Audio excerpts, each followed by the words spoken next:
This is Sybert signing into Red Alert Remastered on the map North by Northwest. On the left side, as the blue German allies, this is rawsteel. And in the bottom right-hand corner, as the yellow Soviets, this is raDux. raDux versus rawsteel. And we do have allies versus Soviets, so, things are a little bit different. Power plant barracks, power plant openings for both of these guys. Gets you a nice amount of base creep. As you can see, both of them have opted for maximum base creep. And there's the refineries coming on down. rawsteel going to be dropping theirs, and raDux doing the same thing. Now, they are cross positions. I don't know if this is, forced cross positions. Oh, a little bit of infantry swelling up from raDux. Going to be pushing in a little bit here, kind of on the south side of this lake. Going to be pushing rawsteel back. And actually, on the north side of the lake, he may be able to gain a bit of an advantage as well if he joins all of his forces together. But for now, raDux going to be pushing on forward. War factories coming down for rawsteel. And I think for raDux, yeah, going to be pretty similar timing, a little bit of an advantage in timing for rawsteel, but not necessarily enough for it to spiral out of control. And on top of that, they are playing not the same faction, so you do have a little asymmetry in their unit production in terms of, light tanks versus heavy tanks sort of thing, or medium tanks versus heavy tanks. So we'll have to see how these guys choose to play it, but raDux with the early infantry, very slight advantage, although advantage is almost too strong of a word to use. And everything gets crushed there by rawsteel, who's now going to be moving out to the right side of the map. A couple of medium tanks versus a couple of heavy tanks. Of course, these guys are continuing to base creep with their ore silos up to the high ground, and that's a great spot to drop an additional refinery. And actually, it looks like that's exactly what they're both going to be doing. And although it may have been actually one less ore silo to get there for rawsteel, so he may have a slight spending advantage in that case. Looks like he sold off his other refinery. Going to be just relying on this one refinery on the high ground, at least for now. Now, lots of potential changes, and by lots, I mean some potential changes coming up for Red Alert in the near future. And we'll have to see how all of the patches work out, and then hopefully there will be another patch beyond that, so hopefully it's not just one or two patches and then the game is done forever, but hopefully they continue to tweak things at least a little bit here and there. Maybe even some local replays would be nice. Medium tanks versus heavy tanks in the north, and reinforcements going to be coming in for raDux, but of course the infantry advantage is on the side of rawsteel. One heavy tank down, but it's three medium tanks versus this whole group of heavy tanks.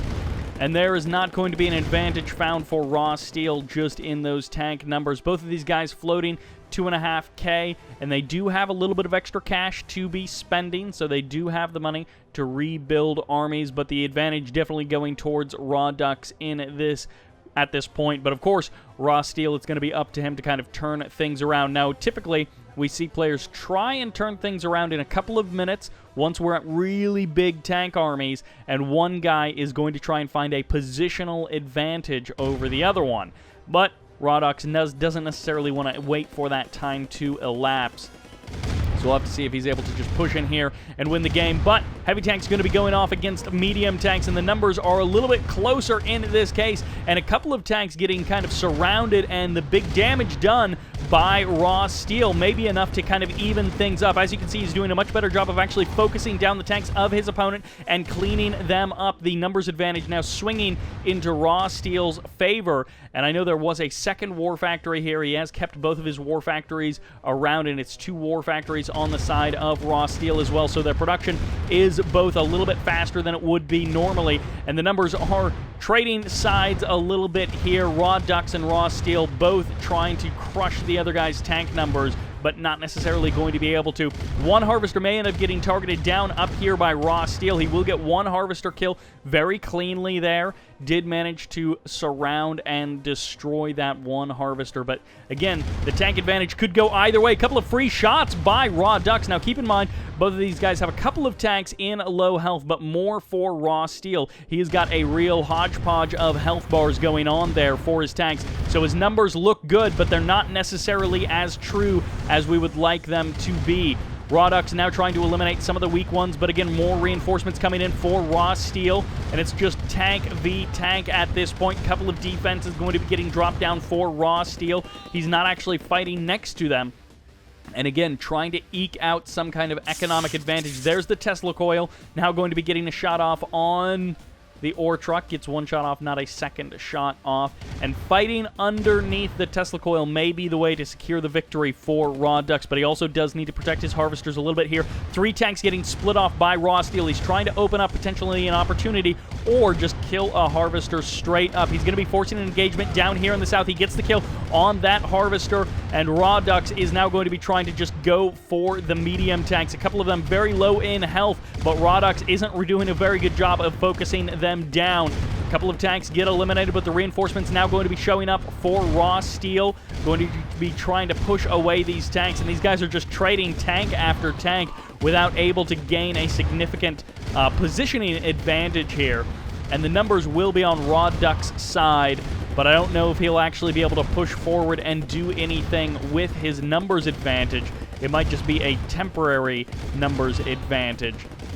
Again, the focus firing a little bit better from rawsteel across the board, doing a better job of focusing down these tanks. And right now, raDux is just losing tanks, one and a second one going down basically for no reason. So again, the numbers side kind of swinging back into rawsteel's favor. raDux has killed more units overall, and actually with an early volley advantage, fires off and eliminates one tank, so it's going to be tank v tank once again, but the numbers are just trading back and forth for these guys. And it's 3v4, but reinforcements could definitely change that story. And once again, raDux is going to be able to push back rawsteel just a little bit. Again, I don't know that he'll actually be able to push in and do any final game-winning damage. No real advancement from either player just yet, selling off both of their MCVs, but they're not trying anything sneaky with the engineers. This Tesla coil up here going to be, again, standing strong as defense sells off his refinery down to just the one war factory. Is raDux trying to eke out every bit of cash that he possibly can. Might even be worth selling off the barracks and any extra refineries that you don't really need. They've both taken a bit of economic damage in this game, and it may just come down to one final engagement and whoever can get the better positioning. The defense advantage will definitely go to raDux because that Tesla coil is fearsome compared to the pillbox on the side of rawsteel. It's going to be a bum rush as all of his infantry come on down to the south, and a little bit of a glitch with the coloring. I'm not sure exactly what that's about, but it does go down there as raDux is going to try and mount some kind of a defense. He's now fighting under the Tesla coil, and the Tesla coil is going to be the thing that allows him to maintain some kind of a defender's advantage. rawsteel may just have to rush in here and go straight for the Tesla coil. Gets fired off, and the engineer goes for the cap of the Tesla coil, repairs it up to full health, but I don't think it's going to be enough as rawsteel is able to eventually overwhelm raDux and push him away. And that will be it. rawsteel, it looks like, is going to run away with this game. The medium tanks overwhelming the heavy tanks here, and going to go for the kill on the refinery. Nothing really to stop him. Gets the power plant as well, and of course with no MCV, there's no hope of rebuilding. And, oh, once again, I keep thinking those yellow tanks are raDux, but they're actually rawsteel. It's just purely in the numbers for him. Nice back and forth of the tank battles for these guys. Able to eke out the win was rawsteel, able to just slice through at the last kind of minute there. And that will do it for this game. A couple of attempts at nice moves by raDux, but unable to bring it home. Thank you all very much for watching. I hope you enjoyed it, and this is Sybert, signing out. Okay, so we're on the map Bullseye. It's USSR versus USSR, blue versus yellow, and there were a couple of things I wanted to point out. This is a short game. We're going to do kind of like analysis, because this is not how a lot of Red Alert 3, Red Alert games turn out in just 3 minutes. So power plant, barracks, power plant, power plant, barracks, power plant, mirrored builds, mirrored faction, everything mirrored, but infantry going to be splitting off in different directions, going for scouts right out of the gate from Violent Dreams.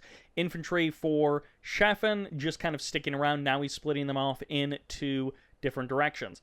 So Violent Dreams and Sheffen, close by spawns, everything pretty much mirrored between them.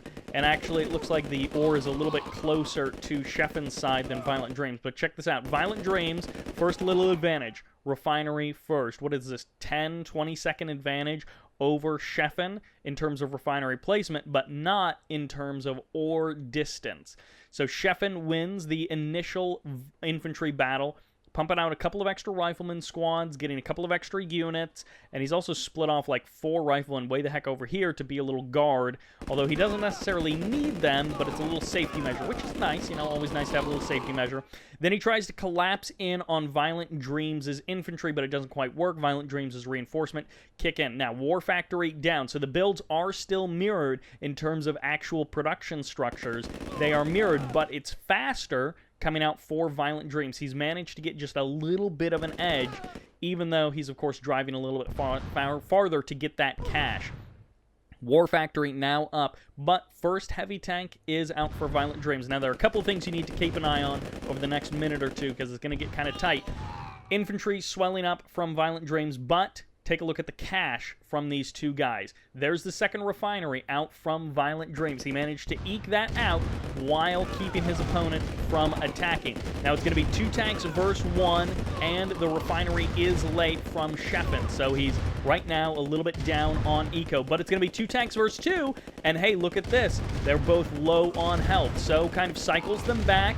1 tank versus 2, advantage Sheffen. He's got his second refinery up and running. Now it's late, but he's got that up and running. But notice the harvester targeting from Violent Dreams. Gets the kill on that, loses the tank, but kills the tank of his opponent. So now it's 2 tanks versus 2 tanks, but the focus firing is better from Violent Dreams.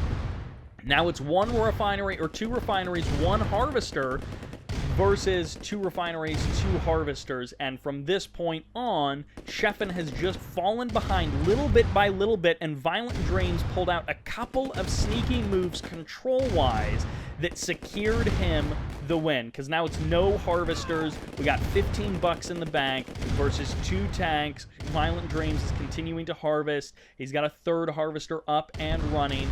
But keep in mind, these 2 guys were about as mirrored as you can get at the beginning of this game, and now it's just gone all sideways. And it started bad for Sheffen, but keep in mind, went back too far. Keep in mind, I think it was just before, oh no, this is before the second refinery goes down. So it's 2 tanks versus 2, right? Now with this guy over here, and they both pull back, so that we've actually got low health tanks on both sides, but Violent Dreams has less health on his tank, and his infantry are a little bit more spread out. It's actually 4 versus 3 infantry, so another advantage to Sheffen. But they're targeting down this harvester. They're getting it low. Then it's 2 tanks versus 1. And Violent Dreams' tank is about to die. He drives away, and he chases the harvester with it, keeping it attacking the harvester the whole time. So this is now 3 tanks from Sheffen, and Violent Dreams has had these tanks sitting over here. He has not been attacking with them. So he should be at a tank disadvantage, but he's been putting so much damage onto that harvester. And then Sheffen, he brought this tank back forward. So he gets the harvester, and then Violent Dreams, he gets the kill on the harvester, but of course it's 3 tanks versus 3 tanks. 1 tank low on health, 1 tank low on health, and then the guns turn, he gets that last shot off, and now from here, Violent Dreams has the advantage because eco. So the eco advantage, which was just like, I don't know, maybe 20% faster for Violent Dreams, he snowballed that. Like, it may have eventually snowballed, but he snowballed that with just a couple of things control-wise that he managed to sneak out. And it wasn't like giant tank armies versus giant tank armies and whoever's got the most tanks or whoever's tanks are firing more wins. It was like little engagements, little baby engagements from Violent Dreams. I just really liked this match, and I thought it was a different kind of a Red Alert match, but maybe not one that I'd make an entire video about by itself. So that will do it for this video, for this game. Nicely played by Violent Dreams, and this is Sybert signing out.